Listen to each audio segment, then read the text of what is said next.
how to back up iPhone to your computer. Unless you could guarantee that you'll never ever make mistakes while tweaking the settings of your iPhone, then make sure you got that iPhone backed up on your computer. Good news! Since after watching this video, you will discover more about how to easily back up your iPhone. And without another delay, let's start. Okay, first launch the iTunes app. Then connect your iPhone to your computer using a lightning cable.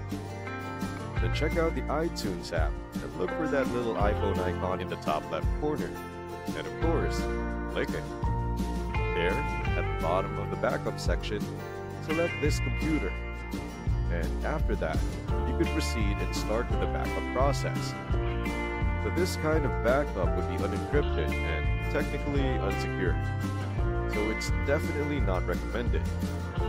That's why you should encrypt your iPhone backup, for this includes your sensitive information like browsing history, network settings, and even your passwords. So to make sure your data and privacy are protected, then you should encrypt your backup.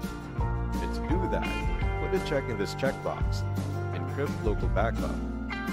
After that, it would ask you to create a new password. And once done, click Set Password.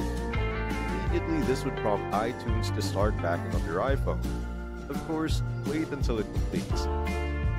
Actually, you should write down your password on a piece of paper, or just do whatever it takes for you to never forget it. Because you don't want an extra headache when restoring settings from this backup. Then after some waiting, there you go. You've just backed up your iPhone on your computer. You've discovered an amazing guide to easily back up your iPhone to your PC. And now click this, and let's see the next amazing topic.